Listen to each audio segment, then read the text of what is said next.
તો ભગવાન રામના વિવિધ સ્વરૂપના તમે દર્શન કર્યા હશે, પરંતુ TV9 તમને ભગવાનના એવા સ્વરૂપના દર્શન કરાવવા જઈ રહ્યું છે કે જે તમે ક્યારેય નિહાળ્યું નહીં હોય। કેવું છે રઘુનાથનું આ સ્વરૂપ? શું છે રામના અનોખા સ્વરૂપની ખાસિયતો? અયોધ્યામાં ક્યાં આવેલું છે પ્રભુનું અનોખું મંદિર? આવો નિહાળીએ મર્યાદા પુરુષોત્તમનું વધુ એક મનમોહક અને દુર્લભ સ્વરૂપ।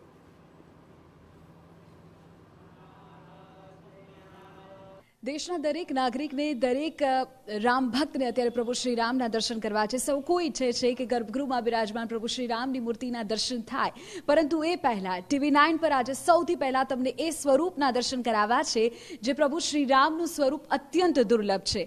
રામલલ્લાની આ ભૂમિ છે, ત્યારે રામલલ્લાનું એક બાળ સ્વરૂપ કે જે શાલિગ્રામમાં આપને જોવા મળશે। તમે અનેક શાલિગ્રામ રૂપે પ્રભુના દર્શન કર્યા હશે, પરંતુ આ સ્વરૂપ ખૂબ ખાસ છે। શું ખાસ છે, શા માટે ખાસ છે, વિષયની જાણકારી आप्यू है जगतगुरु परमहंस आचार्य जी महाराज हमारे साथ जुड़े हुए। आचार्य जी, सबसे पहले तो ये बताएं क्यों खास है ये स्वरूप, ऐसा क्या है जो अभी तक दुर्लभ था सबके दर्शन के लिए, आज पहली बार टीवी पर आ रहा है? देखिए, मर्यादा पुरुषोत्तम भगवान श्री राम की पावन जन्मभूमि ये अयोध्या है। अयोध्या का ये राम घाट मोहल्ला है, यहीं से सरयू जी प्रवाहित होती थी। मर्यादा पुरुषोत्तम भगवान श्री राम का ये बहुत प्रिय जगह है, यहीं स्नान करते थे, यहीं पूजा करते थे, इसीलिए इसको राम घाट आज भी लिखा पढ़ी में इसका राम घाट ही नाम है। चक्रवर्ती दशरथ जी और माता कौशल्या, माता सुमित्रा, माता कैकेयी के साथ चारों भाई यहीं स्नान करते थे और भगवान के दर्शन के लिए यहाँ संतों की इतनी भीड़ होती थी। जैसा कि अभी तक लोगों ने सुना होगा मलट्टी वालों की छावनी, पुलिस वालों की छावनी, लेकिन ये अयोध्या है जहाँ संतों की भी छावनी होती है।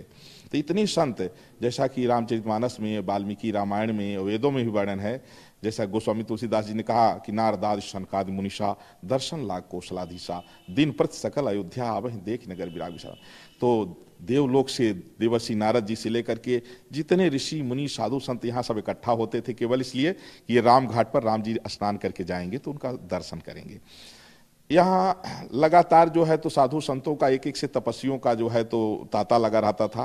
उसी में एक ऐसे तपस्वी संत थे जिनकी उपासना बाल रूप की थी, भगवान को बालक रूप से वो मानते थे और भगवान उनके साथ खेलते थे, बोलते थे, भगवान को खिलाते थे। जब वो बुजुर्ग हो गए तो एक दिन रो रहे थे, भगवान उनका आंसू पोंछते हुए पूछे कि बाबा रो क्यों रहे, हम तो साथ में हैं। तो बोले कि मैं चाहता हूँ कि ये राम घाट है रामनगरी का, तो राम जन्मभूमि तो दूर है और ये चूंकि आपने इतने दिन आपने यहाँ स्नान किया, पूजन किया, इतने साधु संतों का यहाँ जमावड़ा रहा, तो हम चाहते हैं कि संतों के लिए आपका यहाँ दर्शन ऐसा हो कि हमेशा एक विग्रह आपका यहाँ हो, लेकिन वो शालिग्राम के रूप में हो।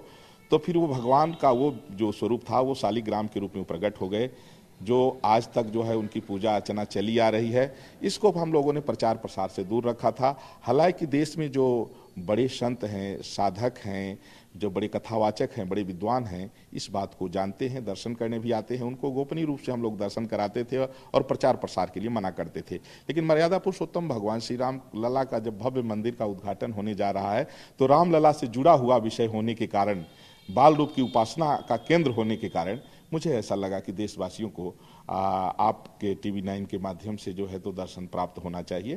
तो इसलिए आज जो है तो आपके चैनल के माध्यम से देश विदेश के सभी राम भक्त शालिग्राम के रूप में प्रकट साक्षात रामलला का दर्शन करेंगे, जो किसी मनुष्य के द्वारा निर्मित नहीं, साक्षात भगवान के द्वारा, जिसे कहते हैं भगत के वश में है भगवान है। और शास्त्रों में भी कहा गया है कि राम से अधिक राम कर दासा, जो राम की भक्ति करने वाले हैं वो भगवान से बड़े होते। क्यों? क्योंकि उनके प्रेम से भगवान, उनके वात्सल से, उनके भाव से भगवान प्रकट होते हैं। तो इसलिए जो है तो आज यह अति दुर्लभ दर्शन पहली बार जो है देशवासियों को आप लोगों के माध्यम से प्राप्त होने जा रहा है। जी गुरुजी, एक सवाल और, जैसा आपने कहा कि प्रभु श्री राम यहाँ खेला करते थे, बचपन की यादें प्रभु श्री राम की यहाँ जुड़ी हुए, तो कुछ अनुभूतियां तो होती होगी यहाँ पर, क्योंकि देखिए ज्यादातर लोग प्रभु श्री कृष्ण की बाल लीला को जानते, राम जी की नहीं। देखिए, राम जी का जैसे वर्णन है कि सरजू बर तीर तीर फिरे रघुवीर सखा और वीर सजे। सरजू का किनारा, सरजू जो है ना बहुत प्रिय थी और राम जी जब खेलते थे जब यहाँ से, तो भगवान की लीलाओं से तो भरा हुआ सारा ग्रंथ है, ऋग्वेद से लेकर के और सब जगह। तो दरअसल में कुछ दिनों से, जब से बीच में मुगल काल आया और तब से लेकर के जब मठ मंदिर तोड़े गए, उस समय जिस समय राम मंदिर तोड़ा गया था, तब से लेकर के माने अयोध्या एक सूनी हो गई थी और साधु संतों में भी वो उत्साह वो खुशी नहीं देखी जाती थी। तो कहीं न कहीं से लोग जो है एकदम मायूस से पड़े हुए थे, इंतजार कर रहे थे। और अब धीरे धीरे जो है सब सुनने को मिलेगा, सब जो है बातें मिलेंगी, भगवान की सभी लीलाओं का जो है तो वर्णन मिलेगा। सब पहले से ही वर्णन है, लेकिन अब आप चैनल के माध्यम से सब जगह पहुंचेगा। बहुत बहुत ધન્યવાદ ગુરુજી।